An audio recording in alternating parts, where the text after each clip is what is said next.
8th day of Christmas, my yarn fairy brought to me 8 mountain maidens, 7 windy darling, 6 emus pairing, 5 golden eagles, 4 Jaeger jackets, 3 Scotch wools, 2 robin gloves, and a pattern by Paytons, please.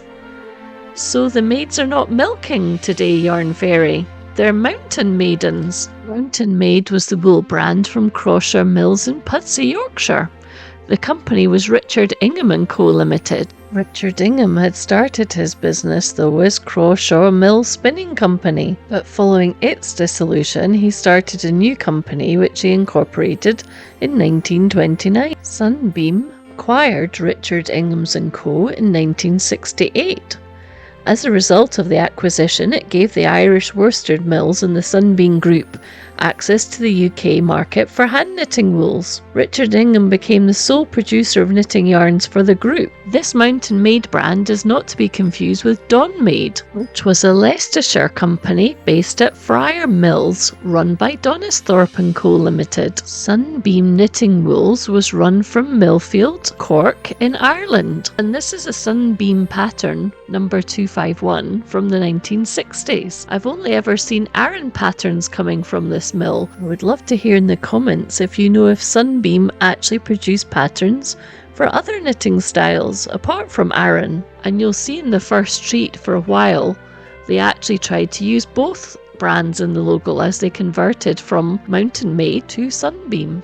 The first treat is pattern number 112 and it has instructions for a child's zip fronted jacket with matching cap and mitts in DK wool for chest sizes 20 to 24 inches. The dual price on 1 shilling and 5 pence is the clue to dating this as 1970, before decimalisation in 1971 happened in the UK. Second treat takes us back in time.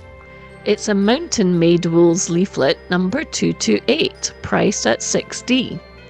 It has elastic sewn into the waistband to accentuate the waist. This pattern has a lovely forest knitted in colour work. The third treat is fully branded Sunbeam on the front from the early 70s given the 9 pence price.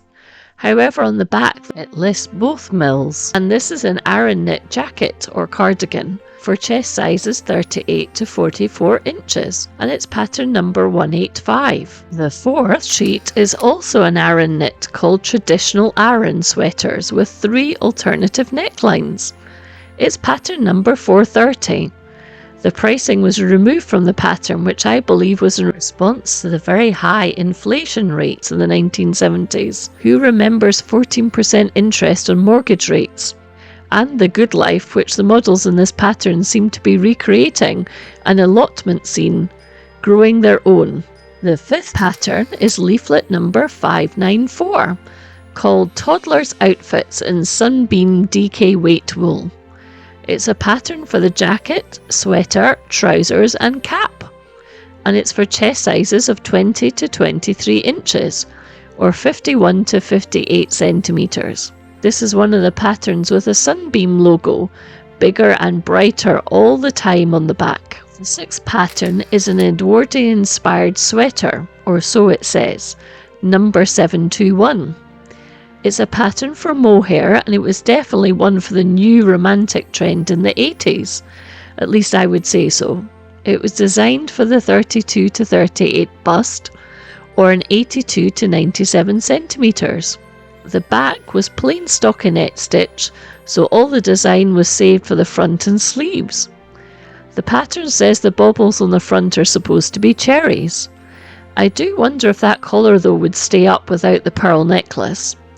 For me, the collar is really the only nod to the Edwardian style, but Sunbeam was certainly following the trends that we were seeing at the time in the UK from Laura Ashley or Gunny Sacks in the US and probably many others who were borrowing from the past to inspire that romantic new age fashion of the time. The seventh treat screams 1980s. Those are those lovely leg warmers. A slip-over and a sleeveless cardigan in this pattern. They were certainly jumping on the flash dance trend. I bet this was a popular pattern. although I do remember leg warmers were fairly cheap to buy versus knitting your own.